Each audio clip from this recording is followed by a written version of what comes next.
complicadas. Pois, mas basicamente é por isso que eles, em relação aos arguidos que estão presos, estão a aceitar, basicamente, as próprias audiências de julgamento, estão a aceitar justamente com... Pois, por acaso este era um regime maior acompanhado e ele estava lá o senhor. Já estamos a transmitir em direto. Ok. Agora já. Portanto, já não posso pôr o dedo no nariz. Agora não. Agora já temos de ter uma postura mais séria. Ok. Sim. Bem, boa noite.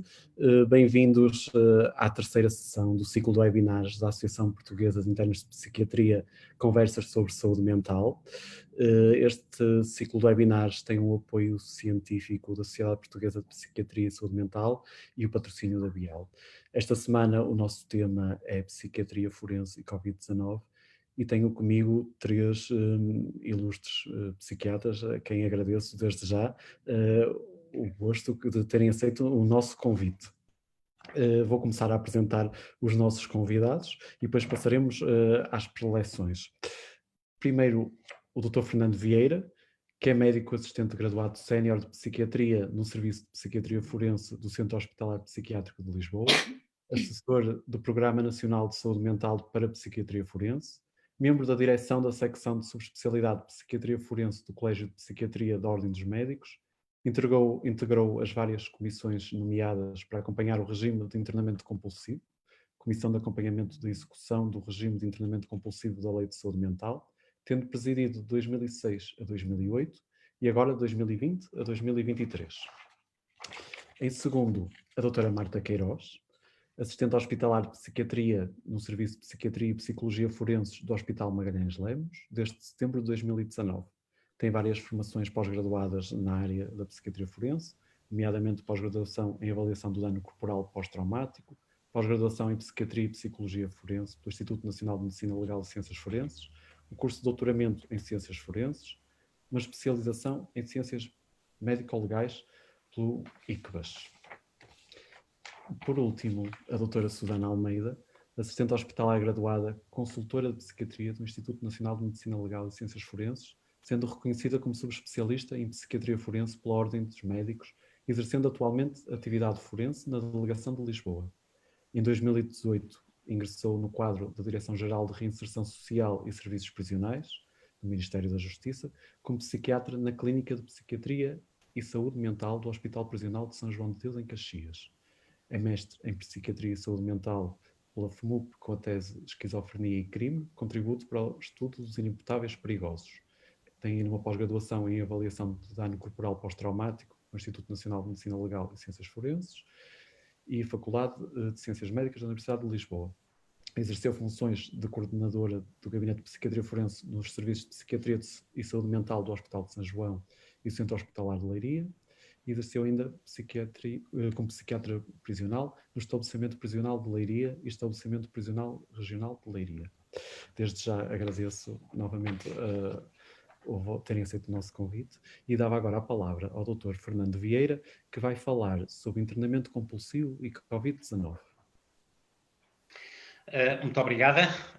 Em primeiro lugar, quero agradecer a oportunidade de estar aqui neste painel, à PIP, ao nosso moderador em particular, cumprimentar todos os presentes, virtualmente presentes, os meus colegas de painel e as pessoas que, porventura, tiverem a não assistir às séries Netflix e tiverem preferido este webinar. Eu iria falar à partida apenas do internamento compulsivo e a problemática Covid. Porém, o nosso colega, o Dr. Rui, pediu-me para fazer uma pequena introdução e apenas sobre isso, apenas queria dizer que quando falamos da psiquiatria forense, a maior parte das vezes estamos a referir a tudo menos propriamente aos internamentos compulsivos. Os internamentos compulsivos são bem mais parte da psiquiatria geral, até porque são os psiquiatras no seu dia-a-dia clínico que o utilizam. Mas, de facto, a lei prevê o internamento do portador da anomalia psíquica. Na legislação penal encontra-se 3 tipos de internamentos. Temos o internamento compulsivo, que é o que eu irei falar hoje, temos o internamento de inimputáveis, e o internamento de inimputáveis é completamente diferente do internamento compulsivo em termos legais. Eu penso que depois a doutora Marta ou a doutora Susana falarão um pouco mais sobre isso. E temos também o internamento preventivo. E é importante que estes 3 tipos de internamentos que estão previstos na legislação penal sejam claramente distintos uns dos outros, e que sejam distintivos na nossa praxis clínica na urgência, até porque provavelmente agora vai haver um novo internamento na legislação civil, enquanto não se levantar algumas problemáticas, incluindo constitucionalidade, mas de facto está previsto mais um novo tipo de internamento que eu saiba ainda não foi aplicado. Mas isto tudo para vos dizer, e a realidade que eu iria vos falar hoje é basicamente apenas do internamento compulsivo, e o internamento compulsivo, e pedia ao Dr. Rui, por favor, se me pudesse passar os slides, o internamento compulsivo que eu vou falar, basicamente, o internamento compulsivo, tal como os outros, que a doutora Marta e a doutora Susana irão falar, não pode ser visto como o único, simplesmente como um internamento psiquiátrico. Porquê? Porque no caso dos internamentos de inimputáveis, e também no internamento preventivo, mas sobretudo no caso dos internamentos de inimputáveis, está em causa a questão da perigosidade. No caso do internamento compulsivo, está em causa algo parecido, que é basicamente o perigo. Aliás, a palavra perigosidade não está na lei de saúde mental, está sim a palavra perigo, e eu penso que isto não será, que o legislador não terá feito isso por acaso. Porquê? Porque a perigosidade está muito ligada às medidas de segurança e, de certa maneira, o internamento compulsivo não pode ser confundido com uma medida de segurança, porque sempre seria uma medida de segurança pré-delitual. Pedia então ao Rui que me passasse o próximo slide, por favor. Este era o que eu estava justamente a dizer. Existem várias formas de ver o perigo. Passe-me o próximo, por favor, Rui. E basicamente eu trouxe este slide só para a doutora Susana, que eu penso que ela conhecerá o preletor, que eu tive a oportunidade antes da era, talvez um dos últimos congressos antes da era Covid que eu tive no Reino Unido, é o professor Sina Faisal, que o próximo, por favor, que de facto ultimamente tem desenvolvido até uma forma de avaliar o risco, mesmo para o caso dos internamentos compulsivos e para os internamentos forenses, nomeadamente dos inimputáveis e dos internamentos preventivos, mas sobretudo para a problemática do risco nos doentes mentais. Existem alguns instrumentos que agora estão disponíveis online, são o que eles chamam, portanto, os instrumentos com tecnologia web. Pedia então o próximo. Mas entrando agora mais concreto na exposição que me pediram,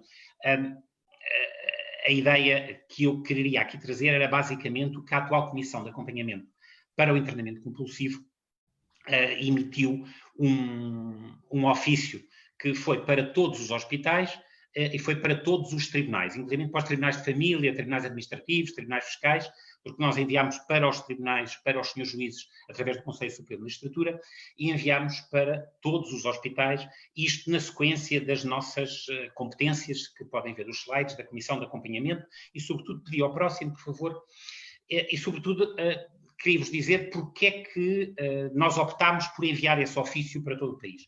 Primeiro porque queríamos ser mais proativos do que reativos, e de facto estávamos a constatar, haveria a noção, uma constatação que era sensível, mas que apesar de tudo era notória, que estava a haver um agravamento da própria deficiência, da deficiente fundamentação nas avaliações clínico-psiquiátricas.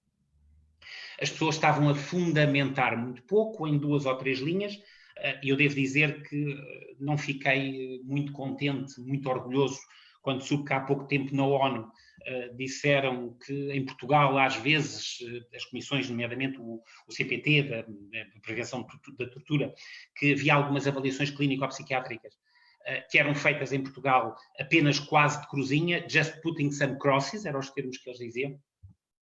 E, de facto, às vezes nós esquecemos que a fundamentação é essencial. Não podemos privar as pessoas de liberdade apenas porque é doente ou porque tem que ser internado ou porque está descompensado. Isto realmente estava a acontecer, uma deficiente fundamentação nos internamentos compulsivos, e era importante, estava a acontecer ou poderia acontecer. Por outro lado, tínhamos também receio, de internamentos diretos ordenados.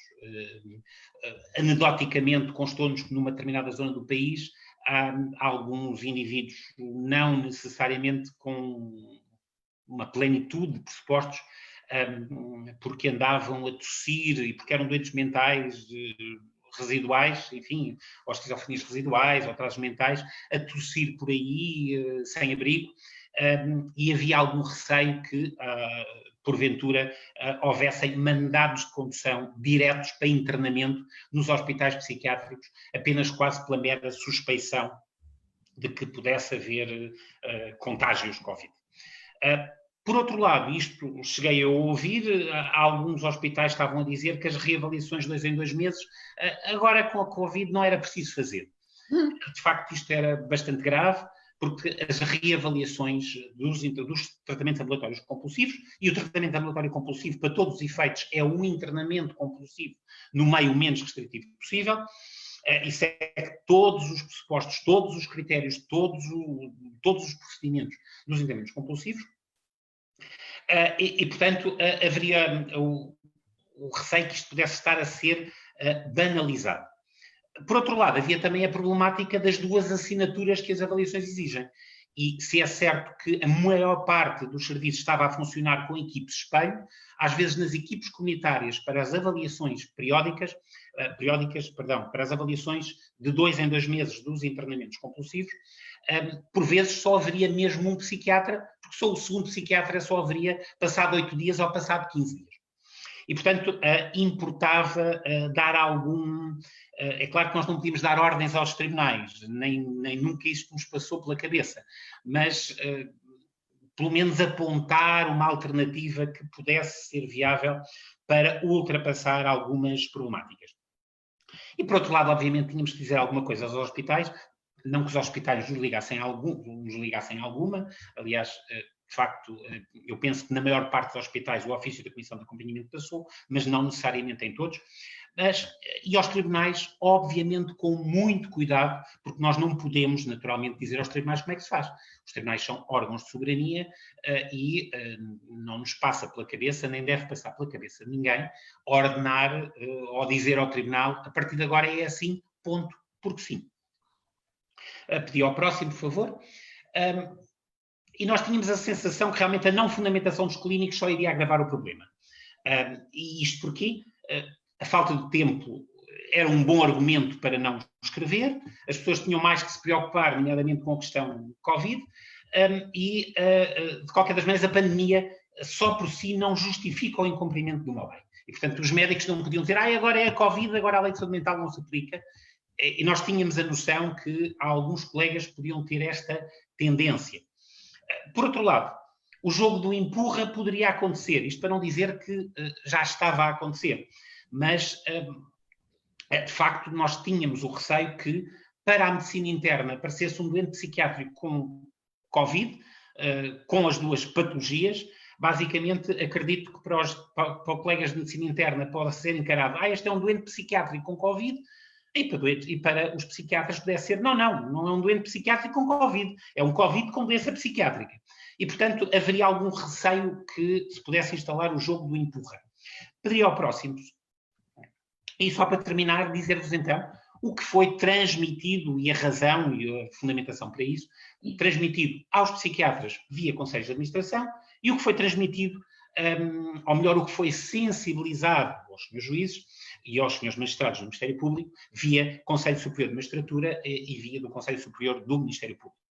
Portanto, o que nós enviámos foi ao Conselho Superior de Magistratura e ao Conselho Superior do Ministério Público e à Sra. Procuradora-Geral da República no Conselho Superior de Magistratura, no Conselho Superior do Ministério Público, enviámos o pedido para divulgarem por todos os senhores juízes, incluindo os juízes de outras jurisdições. Porquê? Porque com as questões de Covid poderia haver substituições e, portanto, podia-se perder a especialização dos próprios tribunais. Bom, o que é que nós dissemos então? Pedi ao próximo, por favor. O que é que foi dito então aos médicos psiquiatras? Bom, o que nós dissemos é que não havia desconfianças quanto ao cumprimento da legalidade. Nós começámos por dizer aos hospitais, nós sabemos que os hospitais e que os psiquiatras estão a cumprir a lei. Isto quase que me faz lembrar o motivo, o Oceano Pacífico é designado Oceano Pacífico porque quando foi os descobrimentos, sabia-se que o Oceano Pacífico não era nada pacífico. Mas, de qualquer das maneiras, nós começámos por dizer que não tínhamos desconfiança que todos os psiquiatras estavam a cumprir a lei. Aliás, a lei é para cumprir. A Assembleia da República não reuniu e não alterou a lei de saúde mental antes da problemática Covid e, portanto, a lei era para cumprir. Mas, por outro lado, importava que esta avaliação clínico-psiquiátrica fosse compreendida pelo Tribunal. E não aquela tendência de pôr só umas cruzinhas que nós tínhamos ouvido, nomeadamente o CPT, fazer um pouco essa queixa em relação quando veio inspecionar Portugal, e de facto era importante que isso não acontecesse. Era importante que a fundamentação fosse clara para os magistrados, quando um psiquiatra procede a um internamento compulsivo, faz uma avaliação clínico-psiquiátrica e conclui por o internamento, deve claramente fundamentar. Por outro lado, a pessoa em concreto tem que ser priorizada. E, portanto, é evidente que para enviar para um sítio onde pudesse haver contágios se houvesse uma situação Covid, basicamente, os senhores magistrados iriam ter que compreender que, provavelmente, antes de decidir um internamento compulsivo, provavelmente iria ter que haver algum tempo de espera para perceber, para fazer uma análise, para fazer uma zaragatoa e, inclusivamente, para se poder dizer aos agentes policiais que, atenção, vocês trouxeram uma pessoa psiquiátrica, um psiquiatra, um doente psiquiátrico, que por acaso também está infectado com o coronavírus e, portanto, é importante perceber, é importante seguir as indicações da Direção-Geral de Saúde, porque as pessoas que conduziram podiam estar infectadas.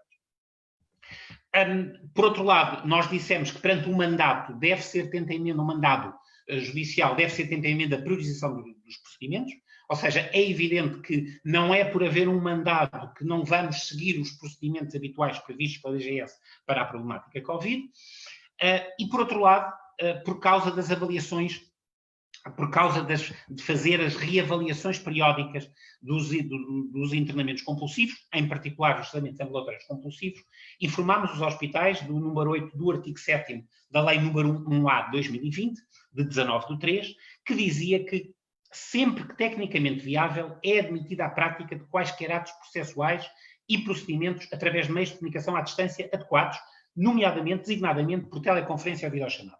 Ou seja, no fundo, as avaliações clínico-psiquiátricas, se fossem feitas por teleconferência, basicamente não teríamos muitas dúvidas, é claro que iria depender do Sr. Magistrado Judicial, do processo concreto, mas com elevada probabilidade seriam aceitas avaliações clínico-psiquiátricas, desde que cumpridos os normais procedimentos, e isto nos termos do tal número 8 do artigo 7º desta Lei 1A 2020.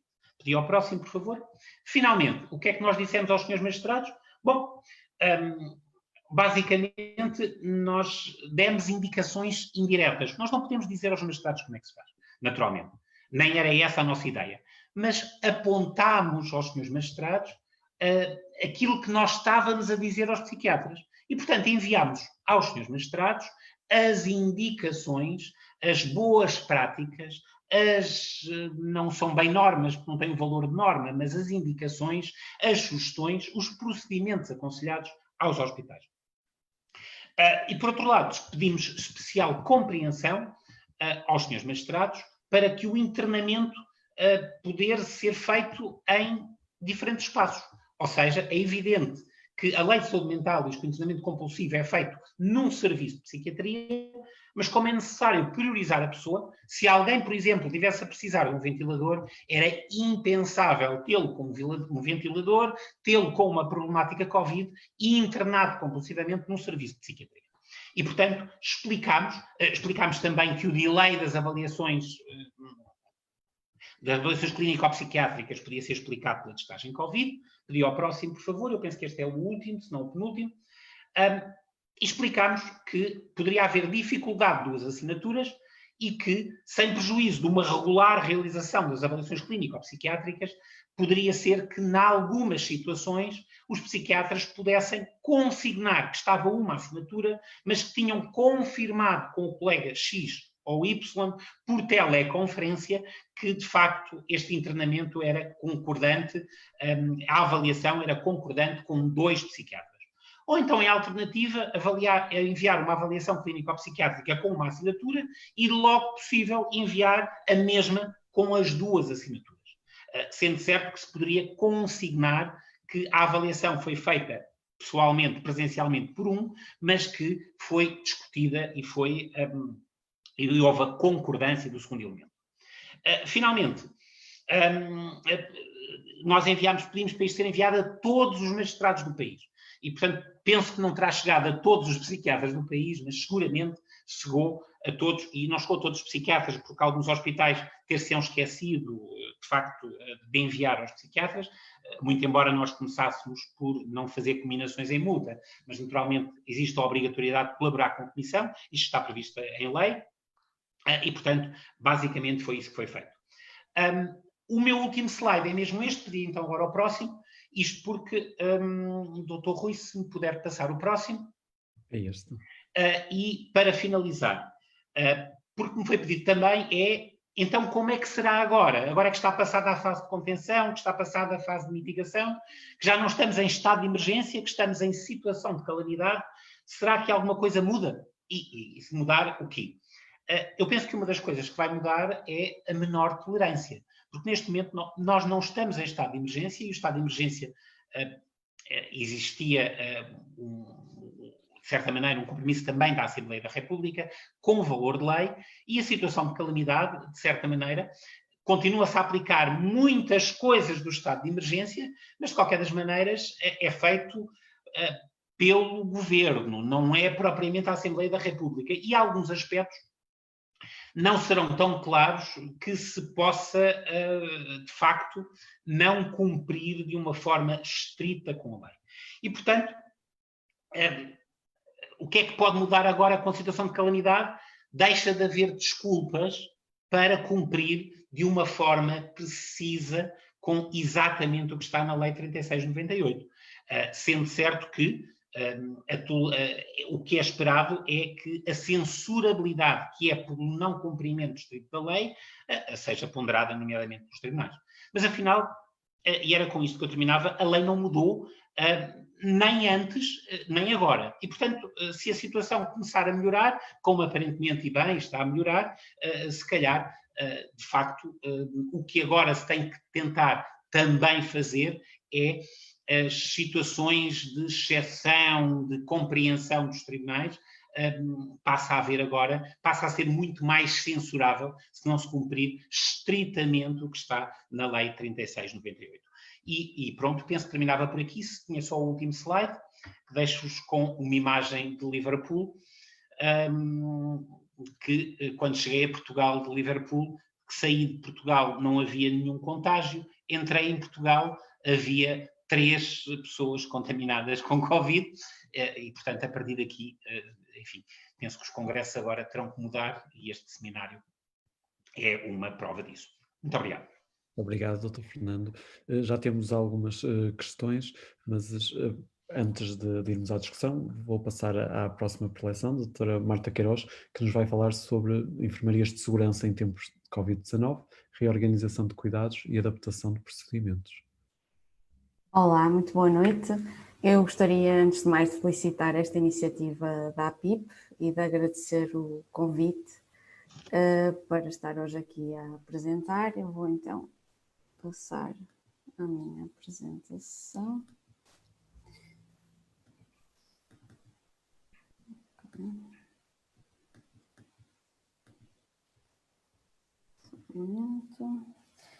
Muito bem.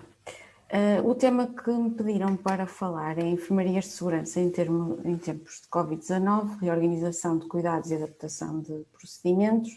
Pediram-me para falar da experiência na unidade de internamento de psiquiatria forense do Hospital de Magalhães de Lemos, mas antes de falar propriamente da problemática do Covid-19, eu vou começar, apesar do Dr. Fernando Vieira já ter feito uma breve introdução, falar um bocadinho do que é que são estas medidas de segurança de internamento de imputáveis e o que são as enfermarias de segurança.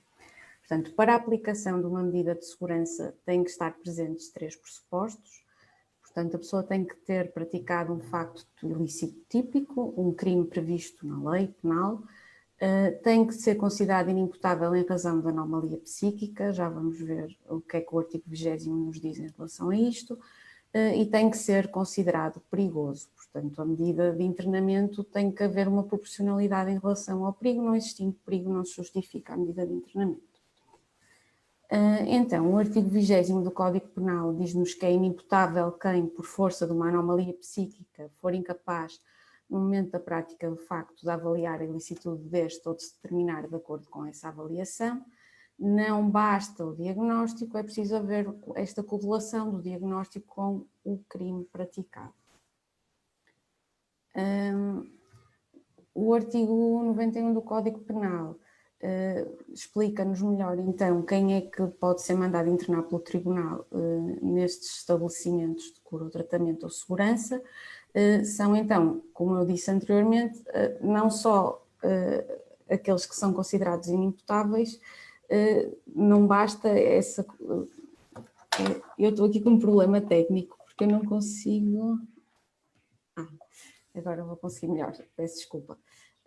Portanto, tem que, para além de ser considerado inimputável, tem que haver um fundado receio de que venha a cometer outros factos da mesma espécie. Portanto, isto é a definição de perigosidade, este fundado receio de que venha a cometer outros factos da mesma espécie tem que estar presente para justificar uma medida tão restritiva como é a medida de internamento. O Código de Execução das Penas e Medidas Privativas de Liberdade diz-nos que a execução destas medidas deve ser preferencialmente realizada numa unidade de saúde mental não prisional.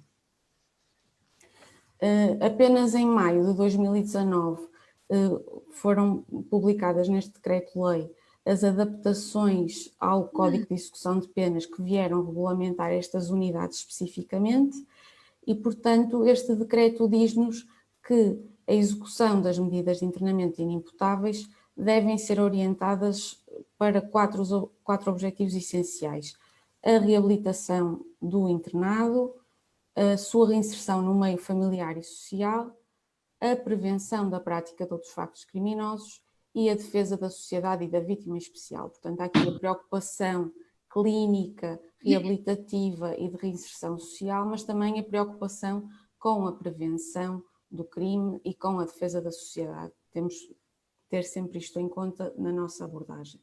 E para isso é necessário avaliar as necessidades e riscos próprios de cada internado. É um processo dinâmico que se tem que fazer ao longo do tempo e individualizado. E a execução tem que ser programada e faseada e promove sempre a aproximação progressiva à vida livre. E é aqui que nós temos mais dificuldades nesta fase Covid, é de facto neste processo de favorecer esta aproximação à vida livre e de realizar as atividades e programas de reabilitação e reinserção social que são fundamentais para a reabilitação dos nossos internados. Nesta era Covid-19 foram publicadas várias normas e orientações, nós fomos tentando acompanhar, quer na fase de contenção, quer na fase de mitigação, as várias orientações, quer da saúde, quer da justiça. Podemos concluir que neste contexto, no contexto institucional em que estes doentes se encontram, temos muitas vezes pessoas com maior risco de doença grave pela Covid-19, nomeadamente pessoas com idade superior a 60 anos, com imunossupressão e com doença crónica.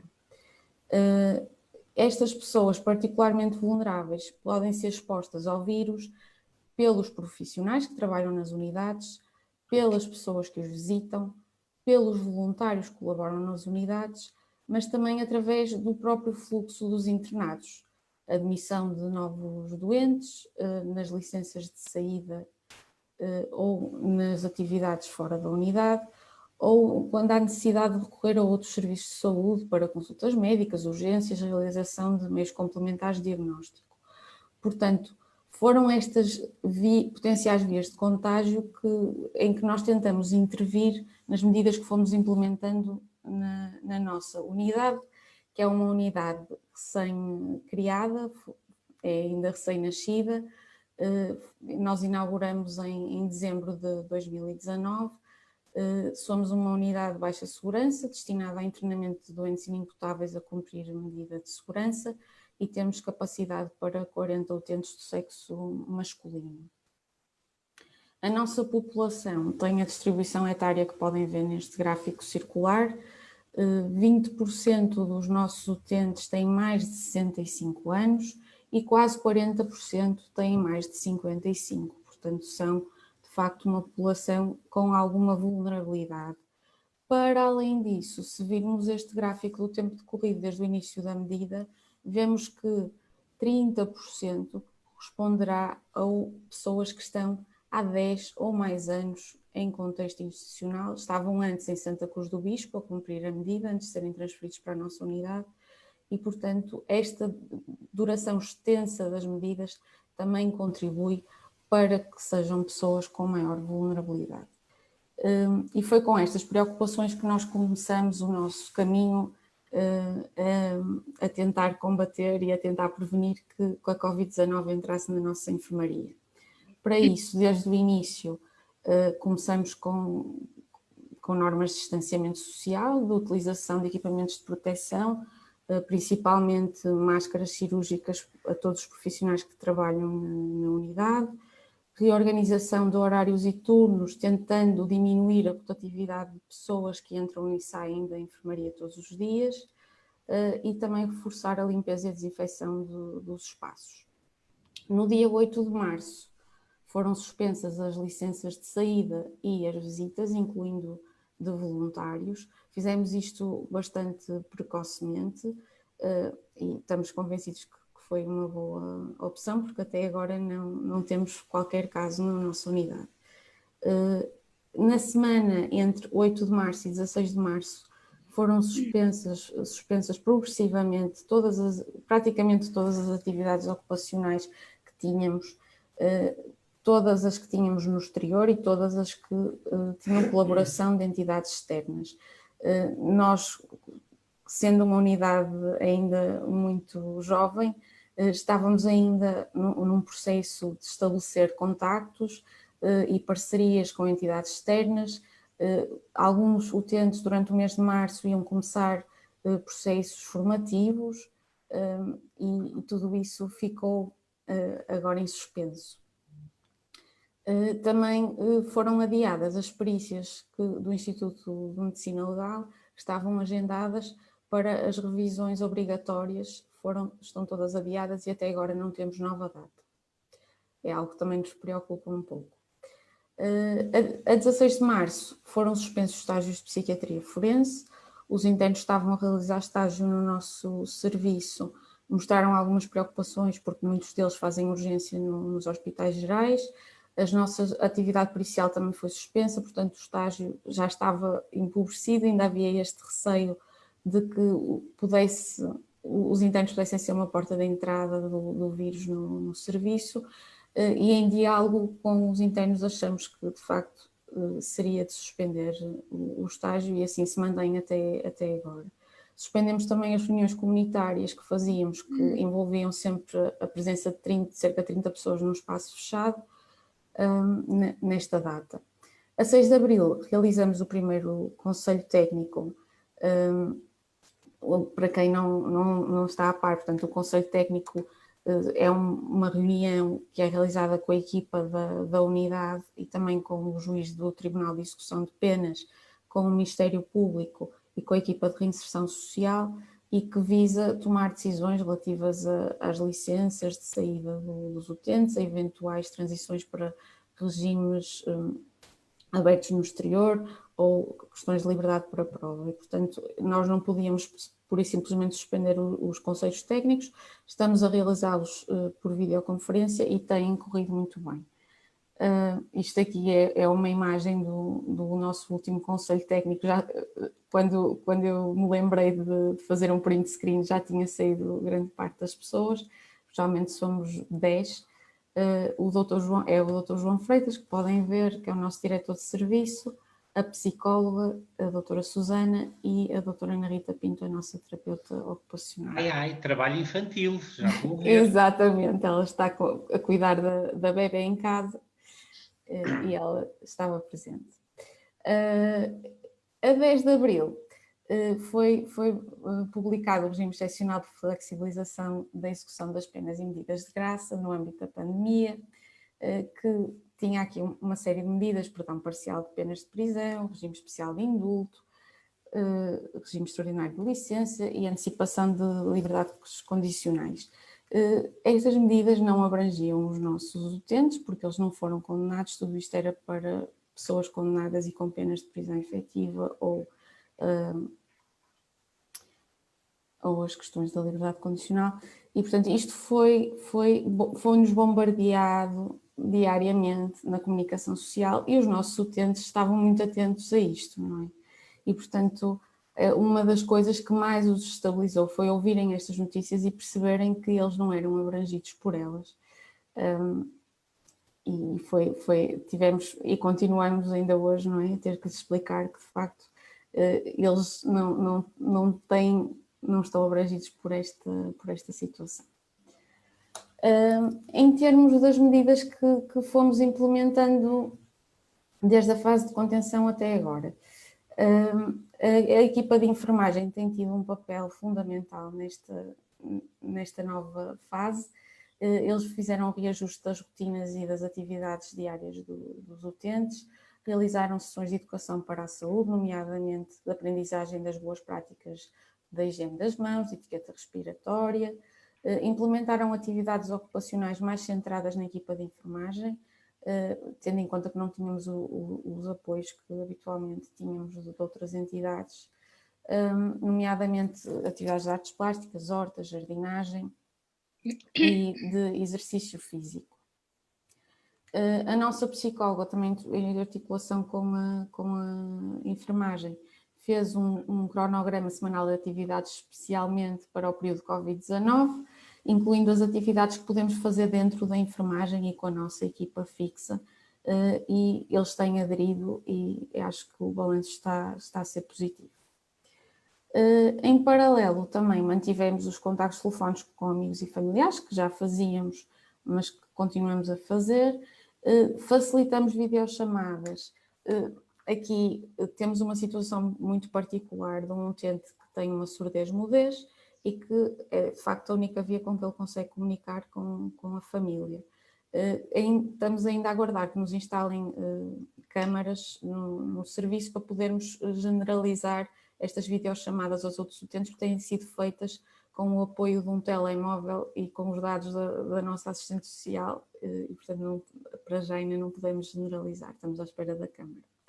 Também implementamos em situações em que nos apercebemos que os próprios familiares estavam a ficar muito tensos com esta situação, muito ansiosos.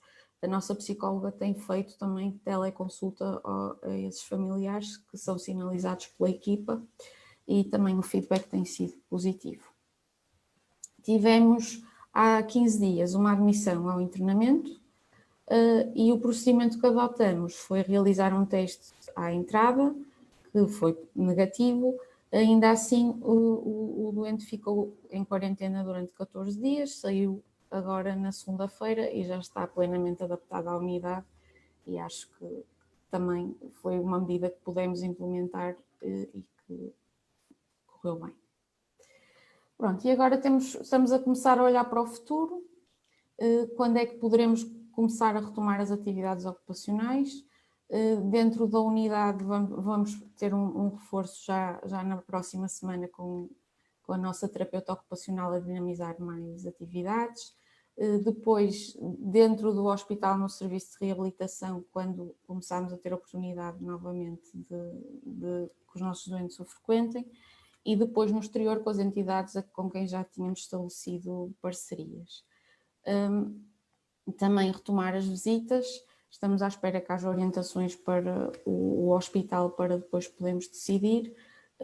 Nós já tínhamos um regime de visitas em que não havia uma limitação temporal das visitas e do número de pessoas, e pensamos que podemos continuar com o nosso regime e que será suficiente para não haver, para podermos promover na mesma o distanciamento social, sempre disponibilizando as máscaras a quem visita os doentes. As licenças de saída, chegou-se a ponderar de facto que os doentes pudessem sair e depois fazer uma quarentena à chegada. Não é execuível no nosso espaço físico, nós podemos possibilitar isso aos nossos utentes, portanto estamos ainda a pensar de como é que vamos poder retomar as licenças e gostaríamos que fosse o mais cedo possível. E também a integração em atividades formativas e profissionais, que já tínhamos delineados para muitos dos doentes e que de facto achamos que são fundamentais para o seu processo reabilitativo. Eu pedi à equipa multidisciplinar para dar um bocadinho o seu feedback deste período. A nossa psicóloga diz-nos de facto que a ausência de contactos com pessoas de referência tem tido um impacto negativo visível nos nossos doentes, e os próprios familiares também muito ansiosos, e que isso contagia os doentes no dia a dia.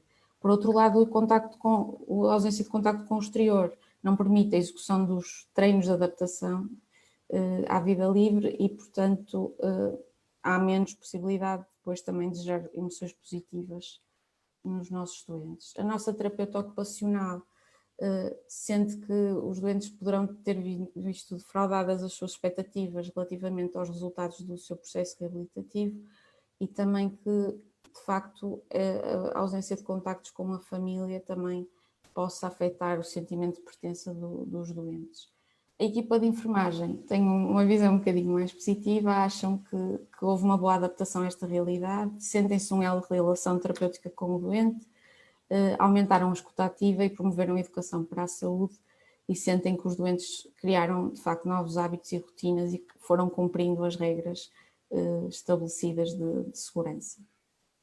Em jeito de conclusão, a população das enfermarias de segurança é uma população especialmente vulnerável à doença grave do Covid-19 e por isso as medidas implementadas visam tentar evitar a entrada da Covid-19, porque poderíamos de facto ter consequências graves da mesma. As medidas, de uma forma geral, vieram prejudicarem os processos reabilitativos e de reinserção, e agora o grande desafio é o regresso à normalidade, que todos queremos que seja o mais breve possível, mas que também seja em segurança. Muito obrigada. Obrigado, doutora Marta. Vamos então agora, já de seguida, passar à apresentação da doutora Susana Almeida, que nos vai falar sobre hospitais prisionais em tempos de Covid-19.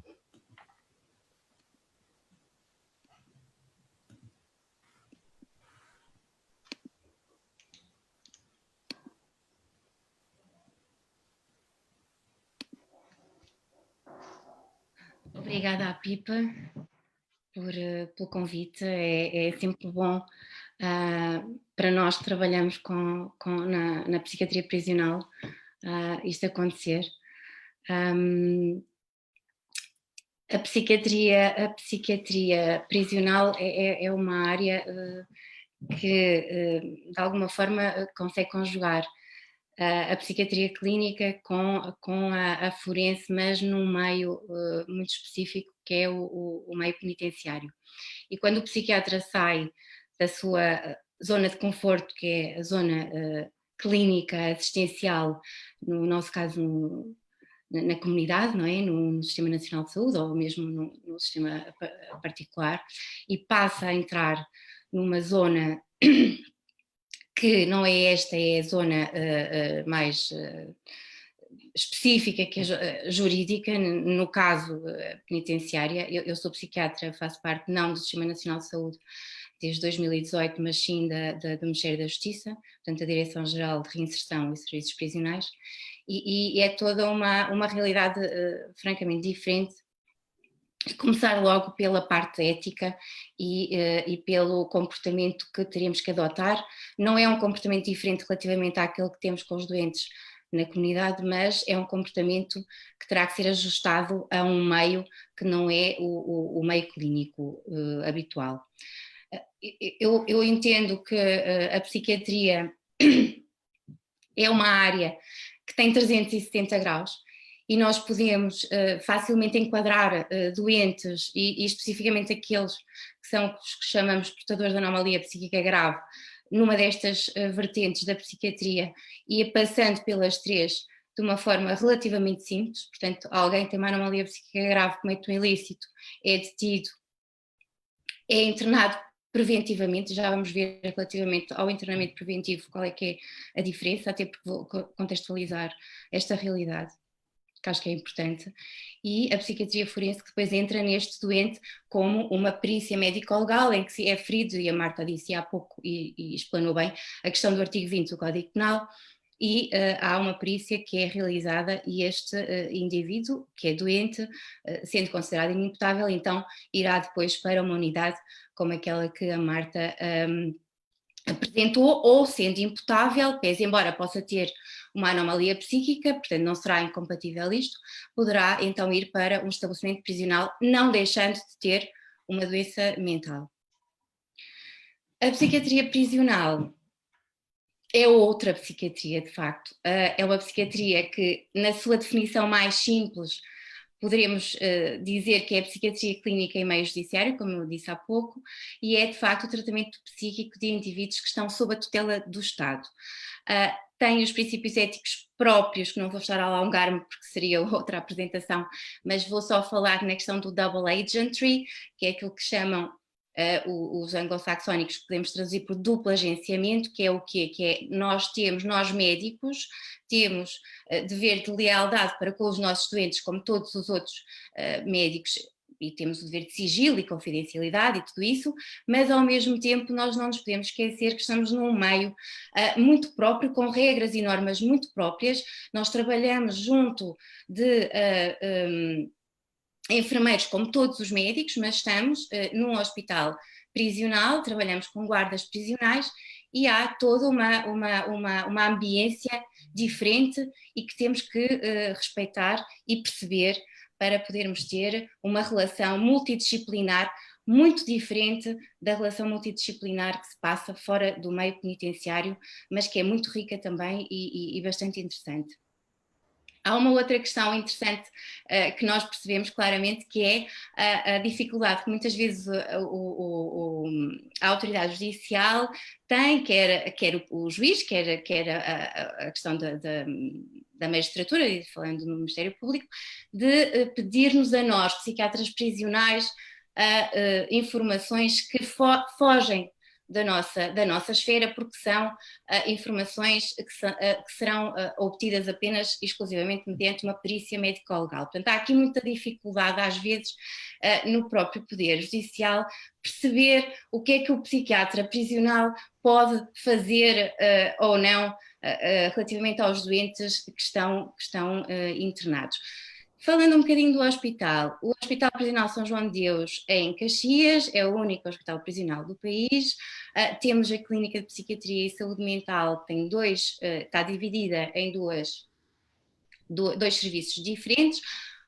O primeiro piso é uma unidade de internamento de doentes agudos, tem 19 camas para homens e tem 8 camas para mulheres.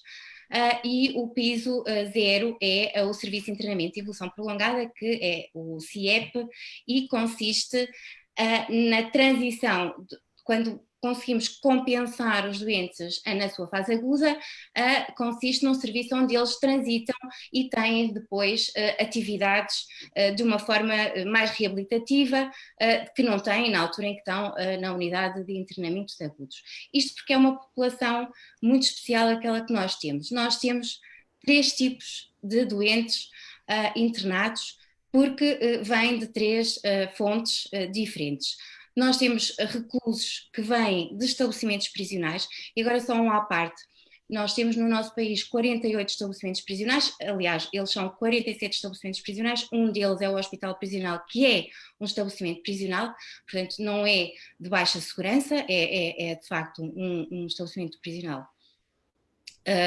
Como outro estabelecimento prisional qualquer, não é uma unidade de inimputáveis, e recebe reclusos, quer condenados, quer preventivos, que se encontram nos estabelecimentos prisionais. E de que forma? Nós somos 6 psiquiatras, estamos de prevenção 24 horas, 7 dias por semana, 360 dias no ano, 365 dias no ano, e os colegas que estão nos estabelecimentos prisionais podem a qualquer altura contactar-nos e falar-nos de situações que entendem que terão que ser orientadas para nós para o internamento. Estes são um tipo dos doentes que nós recebemos. O segundo tipo de doentes que recebemos são os internamentos preventivos. Os internamentos preventivos são internamentos que são os únicos internamentos em que a decisão não é clínica, ou seja, o internamento, quando falamos em internamento, a decisão é médica, portanto, o médico decide internar. O internamento preventivo é uma decisão judicial. Alguém foi detido por prática de um ilícito, é ouvido pelo juiz, que pode decidir não aplicar a prisão preventiva, que é uma medida de coação, a medida de coação mais gravosa, não é? A privação da liberdade, e o juiz pode decidir que aquela pessoa tem uma anomalia psíquica, porque sabe ou porque lhe foi feito chegar ao conhecimento de alguma forma, e decide, no mesmo artigo 202, aplicar não o número 1, mas o número 2 do Código de Processo Penal e decidir internar preventivamente esta pessoa. Estes são o segundo tipo de doentes que nós temos internados na clínica.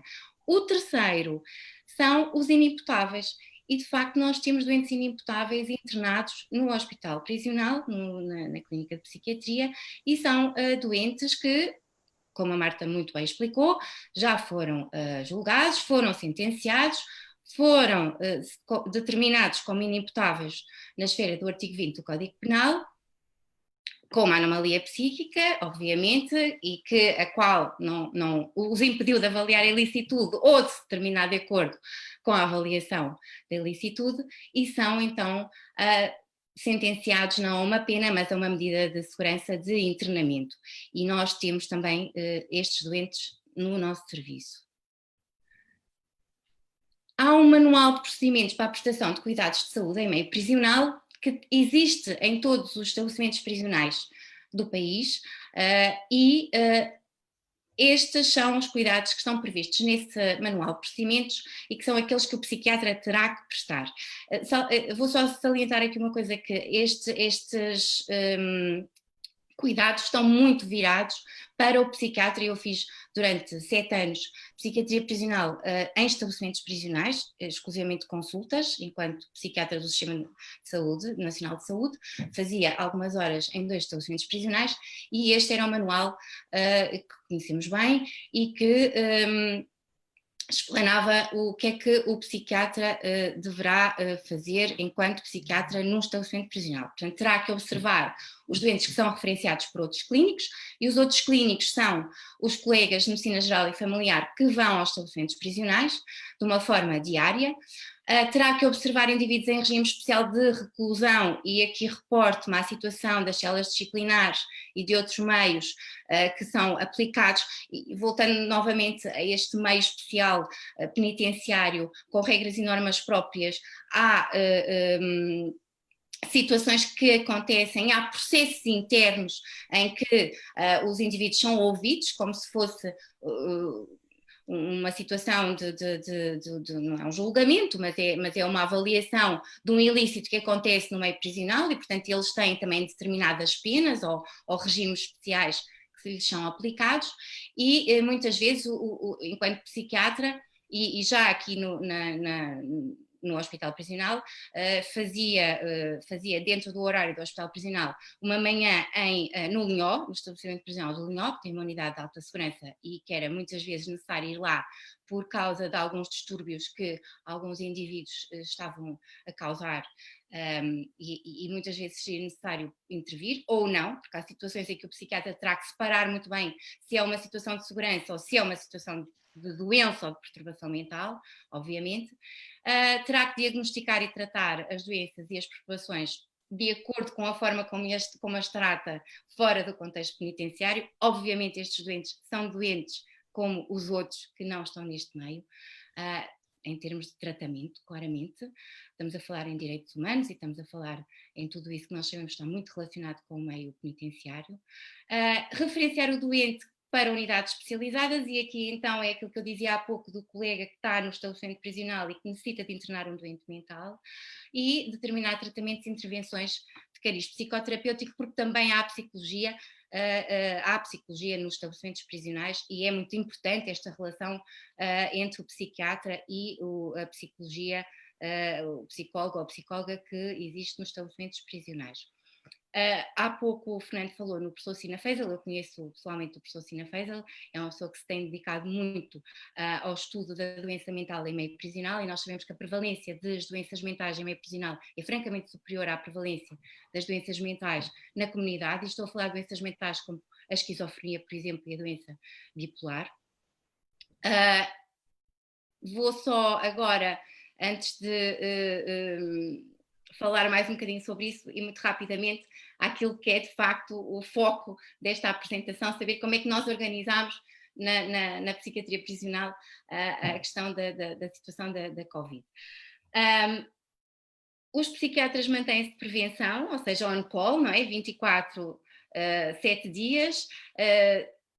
Estamos também todos os dias, e estivemos sempre todos os dias de presença física, de manhã, durante a manhã. A proibição das visitas foi uma situação que pôde causar alguma dificuldade, obviamente, nos reclusos, mas que eles entenderam perfeitamente, e os nossos doentes entenderam perfeitamente, porque lhes foi explicado isso, e foi muito importante para o que aconteceu, que foi que não existem casos Covid positivos, e não há de facto casos Covid positivos no hospital e no sistema prisional, porque nós sabemos que era o rastilho, não é? E aquilo dentro num ambiente fechado seria ainda muito pior do que na comunidade, e a proibição de visitas foi uma medida de extrema importância. A consultadoria por telechamada, quer através da enfermagem, quer da psicologia dos estabelecimentos prisionais, ou mesmo dos próprios colegas, e portanto foi sempre disponibilizada essa consultadoria. Porquê? Porque nós não temos os doentes a vir às nossas consultas, e agora, salvaguardando só a questão das consultas, em 2016, eu não sei os dados atuais, mas em 2016, dos 48 estabelecimentos prisionais, apenas 19 tinham psiquiatras que iam lá e que se deslocavam lá para ver os doentes, ou seja, cerca de 1/3. Os outros estabelecimentos prisionais, nós dividimos pelos 6 todos os estabelecimentos prisionais em termos de referenciação, e eu, por exemplo, faço consultas de estabelecimentos prisionais tão diferentes, como por exemplo Izeda, em Bragança, ou Faro. Estes doentes deixaram de vir, claramente é óbvio que deixaram de vir à consulta, mas mantivemos-nos sempre presentes caso existisse a necessidade de nos consultar sobre qualquer situação. As consultas urgentes, e porque de facto existiam situações em que tivemos, muito poucas, mas tivemos de facto consultas que tiveram que ser realizadas com os EPIs adequados ao contexto e com os circuitos determinados no plano de contingência do hospital, como todos os outros hospitais tinham o seu plano de contingência, e os doentes acabaram por, de alguma forma, compreender isto mesmo, com todos os receios que nós tivemos no início, que isso pudesse acontecer. Houve uma necessidade também de colocar, porque aqueles doentes que eu vos falei que nós temos, e agora reportando mais aos reclusos que vêm, aos indivíduos detidos preventivamente e que nós podemos dar alta, muitos desses foram alocados ou foram afetados a um estabelecimento prisional próximo, que é o estabelecimento prisional de Caxias, já tinham alta, estavam só a aguardar que fossem colocados definitivamente nos seus estabelecimentos prisionais, e esses tiveram que ser alocados no estabelecimento prisional de uma forma mais célere, não é? Isso também aconteceu. Houve a necessidade de destacar um psiquiatra para a unidade de Covid, e porquê? Tiveram até hoje 4 doentes mentais em quarentena na unidade de Covid. 2 deles vieram de estabelecimentos prisionais com anomalias psíquicas gravíssimas e tiveram mesmo que, e só estão à espera de ter o ok da quarentena para poderem ir para o serviço, para a unidade de internamento, e os outros 2 eram indivíduos que foram presos preventivamente e, portanto, o juiz determinou a sua prisão preventiva e tiveram que ficar em quarentena e estão a aguardar. Um deles já foi transferido para a unidade de internamento, o outro ainda está lá e, portanto, a psiquiatria é importante e neste caso sou responsável por esse destacamento e é importante e é nestas situações que nós percebemos que de facto é muito importante não só falar com estes doentes, mas por exemplo falar com os guardas prisionais, porque os guardas prisionais que estão no serviço, na clínica de psiquiatria, estão habituados àqueles doentes, são pessoas que tiveram formação, que têm conhecimentos e que têm uma adequação em termos de comportamento, porque compreendem aquela situação, mas, por exemplo, indo à unidade de Covid, estão outros guardas que não estão habituados a ter estes doentes aos seus cuidados e, portanto, estamos a falar de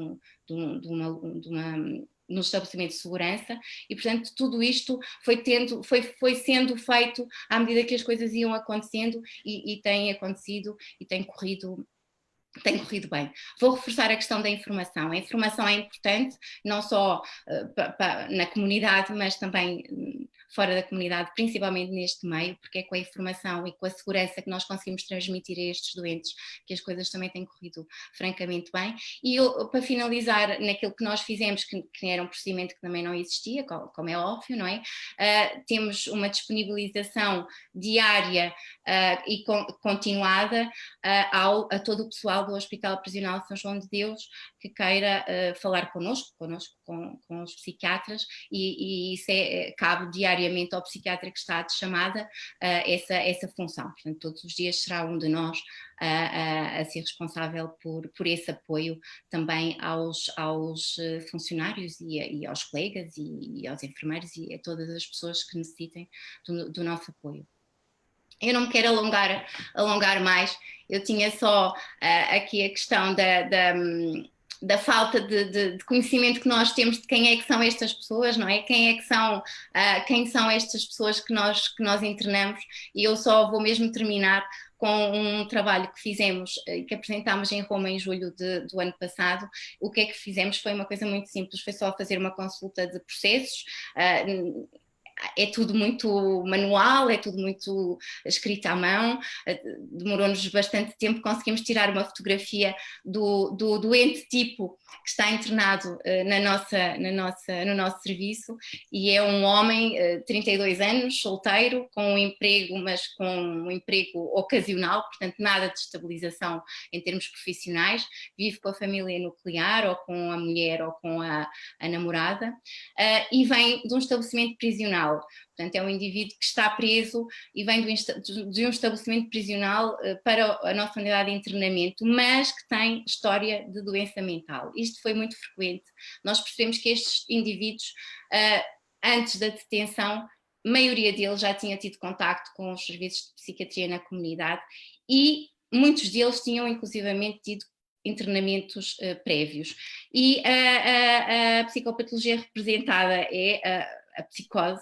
Isto não é muito difícil de perceber, quer antes, quer após a detenção. Estavam também, ou tinham estado sob medicação antipsicótica de ação prolongada, consumiam cannabis, não tinham antecedentes prisionais, portanto eram primários, foram condenados e o crime mais representado era o roubo, a agressão física e os furtos. Para terminar, isto levantava-nos algumas questões e ainda hoje nos levanta, não vou estar a falar, o Fernando já sabe que eu estou sempre um bocado a bater nesta tecla da questão do internamento, do tratamento compulsivo, e nós sabemos que estes doentes, sendo psicóticos, necessitam de manter um tratamento, portanto não basta interná-los lá na unidade e depois enviá-los de novo para o estabelecimento prisional sem ter a garantia de que eles vão continuar a ser tratados, e isto só se consegue com antipsicótico de ação prolongada, e portanto temos que ter a certeza de que eles o fazem, e isto é importante perceber que teremos que adotar as medidas constantes na Lei de Saúde Mental, porque nós sabemos que estes são doentes do Sistema Nacional de Saúde como todos os outros cá fora, e portanto é óbvio que são questões que se nos levantam quase diariamente. Não vou estar a amassar-vos, isto é o internamento preventivo que falei, depois a Marta já falou da questão dos inimputáveis, e o Código de Execução de Penas e Medidas Privativas de Liberdade apenas fala dos cuidados de saúde coativamente impostos, que são aqueles que nós podemos e devemos adotar quando há uma situação de perigo e quando há uma situação imediata e aguda e que temos que atuar. Mas lá está, é uma situação temporária, é uma situação no momento não nos deixa margem para impormos um tratamento com um antipsicótico de ação prolongada, e só assim a Lei de Saúde Mental conseguirá, principalmente neste meio prisional, com os pressupostos do artigo 12, o número 2, de que de facto há indivíduos que não possuem o discernimento necessário para avaliar o sentido e alcance de um consentimento, e a ausência de tratamento deteriora de forma acentuada ao seu estado. E isto é óbvio quando nós vemos doentes psicóticos que se recusam a ir, por exemplo, à consulta, e sabemos que estão em situação de descompensação, e é preciso que isto seja definitivamente estabelecido e operacionalizado o quanto antes. Mais uma vez volto a falar do professor Sina Feisal, que muito admiro e que de facto nos diz que é sobre representação da doença mental no meio prisional. É preocupante, e teremos que também repensar a relação, porque nós na psiquiatria prisional nós parece que fazemos parte do outro mundo, mas não fazemos. Nós só somos o final da linha quando alguém começa com uma descompensação muito antes, e muitas vezes até com internamentos e com tratamentos compulsivos ambulatórios, e acaba por cometer um ilícito e acaba por parar no meio penitenciário, e era importante que isto acontecesse o menos possível. Obrigada. Obrigado, doutora Susana.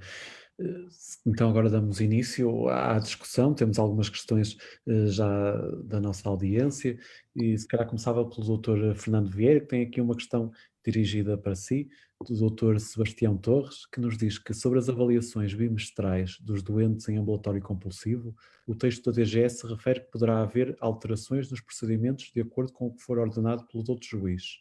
Salvo melhor opinião, julgo ser pouco esclarecedor, na medida em que pode permitir eventuais leituras diferentes conforme o tribunal em causa. E queria ouvir a sua opinião. Em primeiro lugar, queria só dizer que, portanto, eu disponibilizei os slides à APIP e, portanto, a APIP poderá disponibilizá-los a quem entender. Pedi apenas que tirassem o slide 3, porque vê-se a cara de um ilustre psiquiatra forense operacional, no fundo é questão semântica, mas vê-se a cara, e, portanto, pedia-vos só que tirassem, por favor, o slide 3 e depois, obviamente, disponibilizassem a quem se interesse. Em relação à resposta do Dr. Sebastião, a quem eu cumprimento, e tenho muito gosto de falar com o Dr. Sebastião algumas vezes, queria só referir que, de certa maneira, a Direção-Geral, na norma, pôs as coisas de uma forma abreviada, até porque já tinha sido enviado, seja para os tribunais, seja para os tribunais, seja para os senhores juízes, basicamente algumas indicações da Comissão de Acompanhamento. Em relação a isso, o que, e nomeadamente, eu também disponibilizei à APIP um documento que, se o doutor puder mostrar, o doutor Rui, que se chama CAERIC Ofício Hospitais Covid, que eu confesso que não consigo abrir diretamente para aí. Está dentro de uma pasta que se chama Webinar Anexos. Dentro da pasta Webinar Anexos é a última, e é um documento que se chama CAERIC Ofício Hospitais Covid. No fundo, este ofício foi um ofício foi um ofício, é este documento que eu penso que também poderão disponibilizar a quem entendesse, porque a nossa ideia era efetivamente que ele chegasse a todos os psiquiatras, e em que efetivamente nós, de uma forma mais detalhada, informámos aquilo que a DGS tem na sua norma. Basicamente, nós não podemos dizer aos juízes como é que eles têm que fazer. E, portanto, basicamente, nós enviámos aos juízes as indicações que nós demos aos médicos psiquiatras e, de facto, as avaliações bimestrais, portanto, de 2 em 2 meses, são para continuar a ser feitas. Só que durante o estado de emergência e agora na situação de calamidade, obviamente teremos que ser um bocado criativos para as fazer o mais próximo possível do estrito cumprimento da lei, nomeadamente tentar poder fazê-las porventura por teleconferência, até porque existe um artigo da lei que o permite fazer na tal lei número 1A de 2020, que eu mencionei num dos slides, efetivamente podem ser feitos por sistemas à distância, e era que eu agora deixei-me só, que eu digo-vos exatamente qual é o artigo.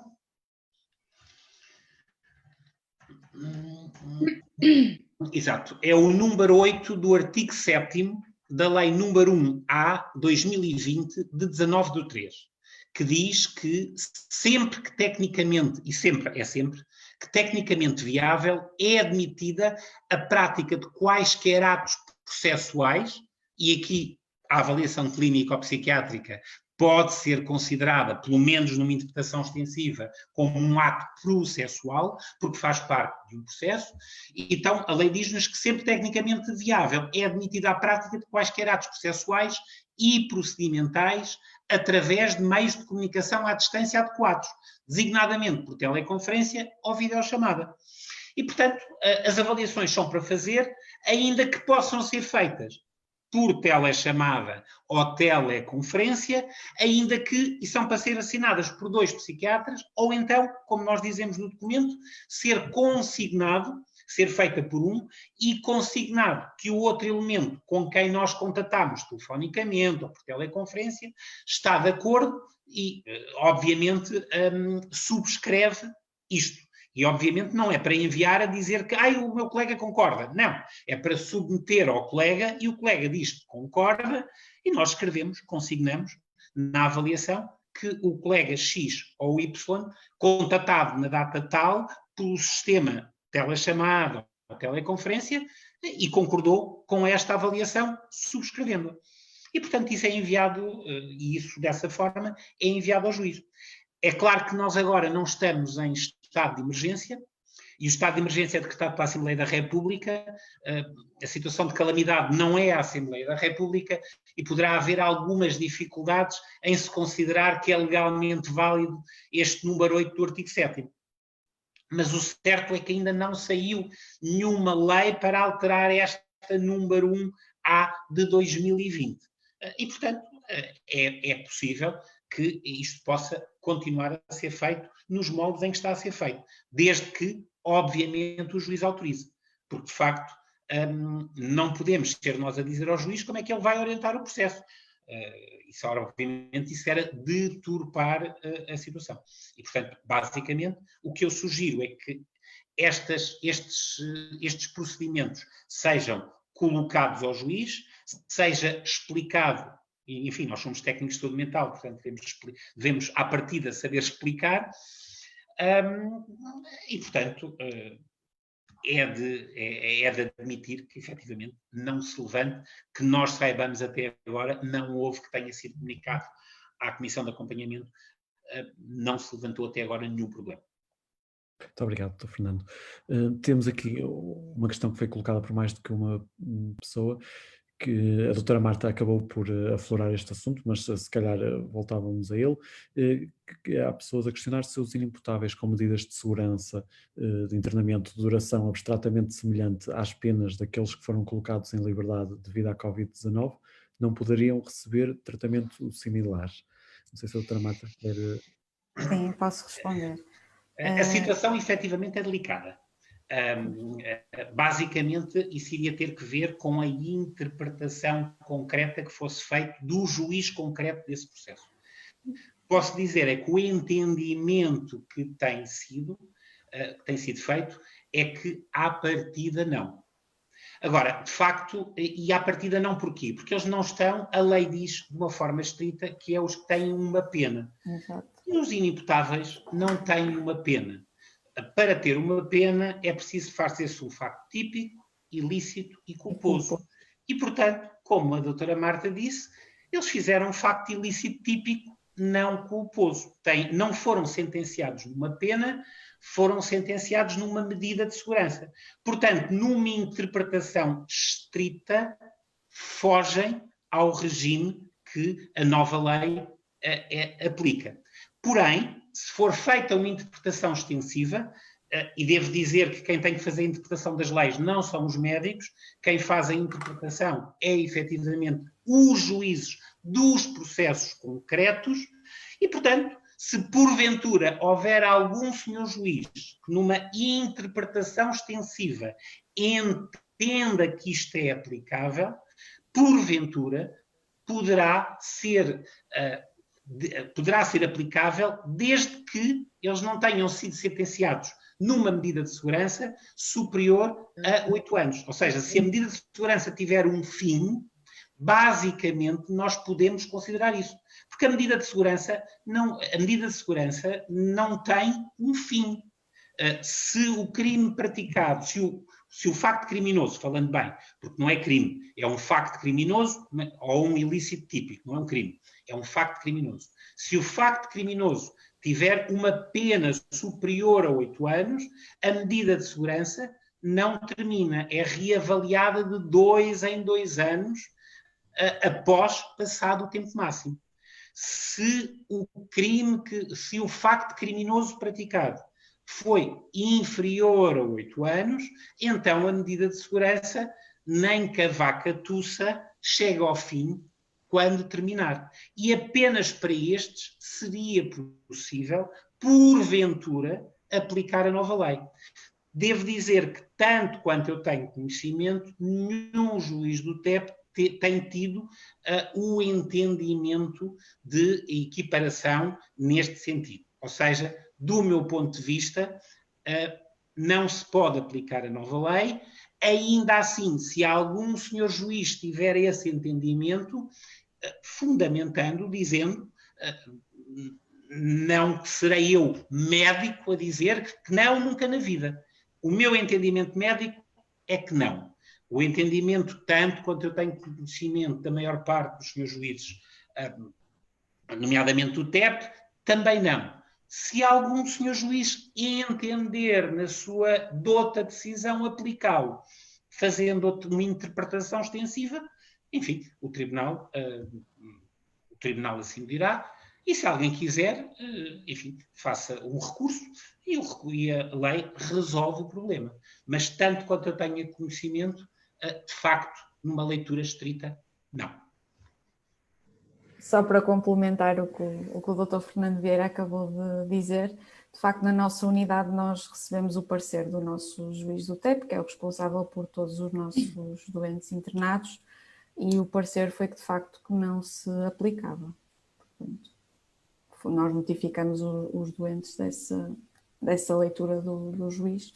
Neste momento acho que eles estão todos esclarecidos, embora tristes. Deixem-me só dizer uma coisa. Apesar de tudo, nós temos que encarar as coisas, e agora estou-me a lembrar das questões do coping, todas as situações podem ser encaradas como um desafio ou como uma oportunidade. E, de facto, o facto disto não ser aplicável cria uma oportunidade única para explicar aos doentes que, de facto, eles não estão sentenciados numa pena, eles estão sentenciados numa medida de segurança. E, portanto, o que eles têm que demonstrar é à equipe terapêutica, e a equipe terapêutica demonstrar depois ao juiz que está ultrapassada a perigosidade. Porque o pressuposto da pena é a culpa. E o pressuposto da medida de segurança é a perigosidade. Portanto, de facto, isto caberá aos doentes demonstrarem à equipa terapêutica que já não são perigosos. e, portanto, para isso ser transmitido ao juiz. Obrigado.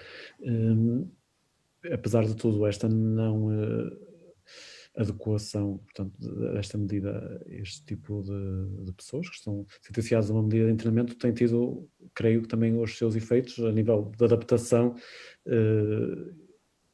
Não sei se a doutora Susana gostava de acrescentar alguma coisa, tem sido a sua experiência de ver como estas pessoas têm lidado com esta situação? Estou a lembrar de uma situação de um doente inimputável e que já estava a ir em licenças de ensaio antes da Covid, já tinha uma licença marcada de ensaio que calhou na altura do plano de emergência e foi, e correu bem. A questão é, ele quando regressa fica de quarentena.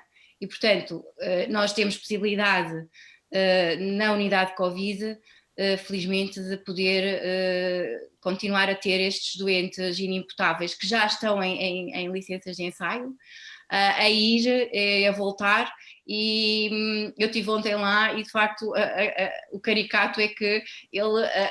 14 dias depois que pode sair da unidade Covid, entretanto vai estar muito pouco tempo fora, porque vai voltar a ir para a casa da família e quando voltar vai voltar para a unidade Covid novamente.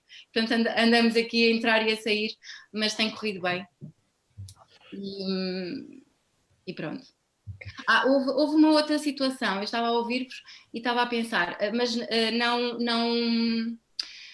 não houve nenhum, nós não consideramos que nenhum daqueles doentes inimputáveis pudesse, mas houve essa abertura da Direção-Geral de Reinserção e Serviços Prisionais, do Sr. Diretor, de avaliarmos ou de podermos eventualmente avaliar situações de inimputáveis que tivessem a probabilidade de sair, de facto. Isso foi colocado, mas realmente por uma ou por outra razão, e porque todos também sabemos que muitas vezes é difícil dizer eles podem, mas ir para onde, não é? Portanto, há que perceber exatamente de que é que estamos a falar.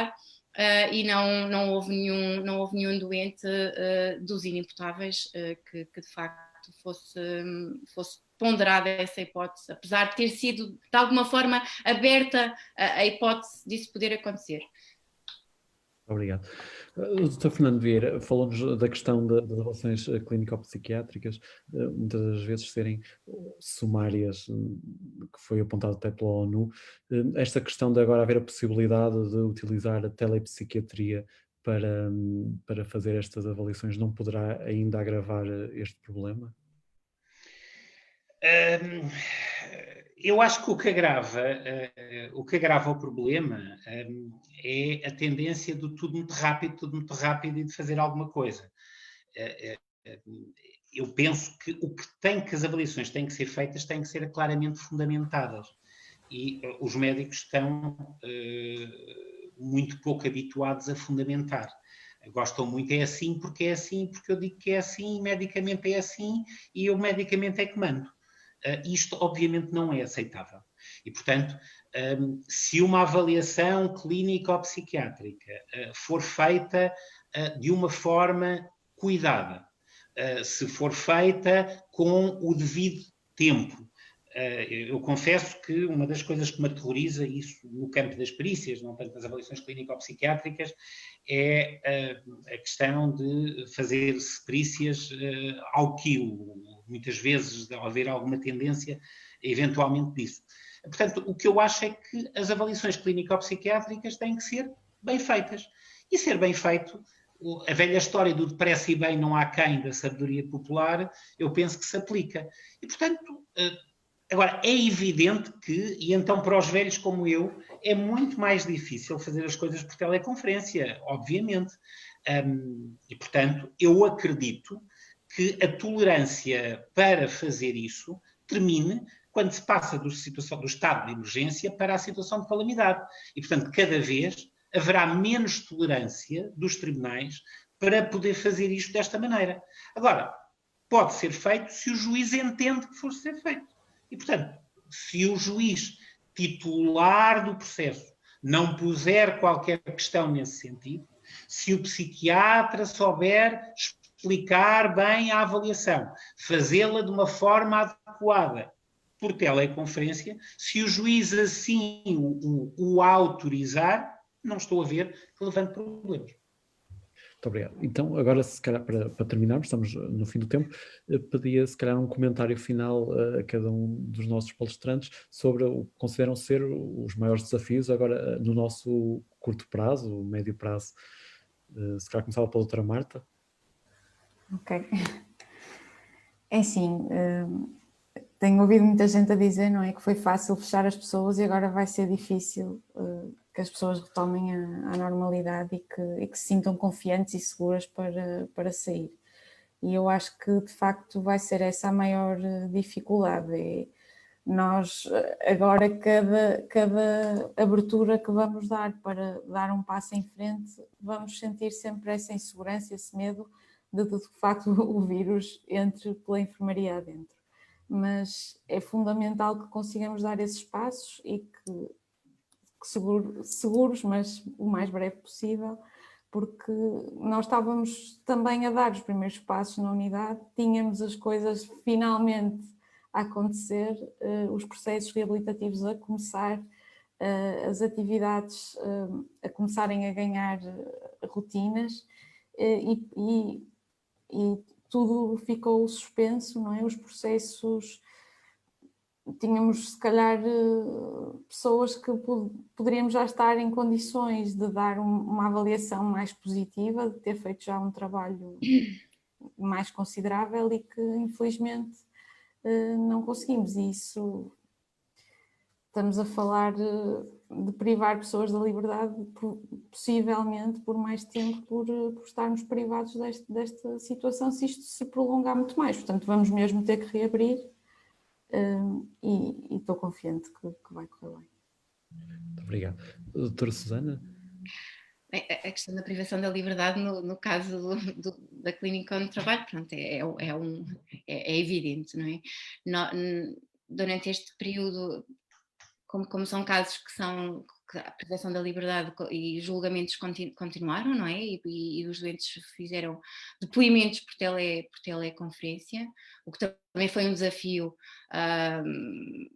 grande, principalmente até para os próprios doentes. E estamos a falar, imaginemos, doentes com anomalias psíquicas graves e que ainda não estão suficientemente compensados a fazer depoimentos, porque tinha mesmo que ser, não é? Obviamente não podiam ir aos tribunais e os processos não podem parar, porque a privação da liberdade é a mínima possível, desejável, não é?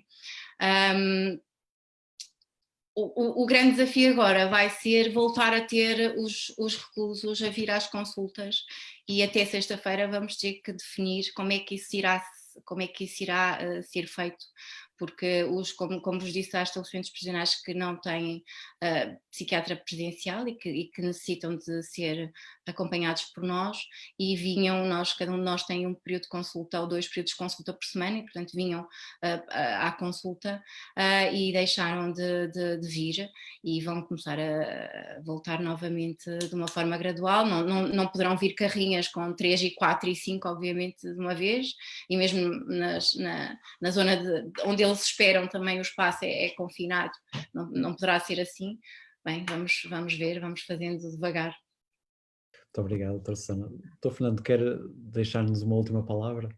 Eu penso que, eu acho que o grande desafio agora, eu diria que o grande desafio agora é pedir a todas as pessoas que voltem a ler a lei de saúde mental e isto resposta aos tratamentos compulsivos.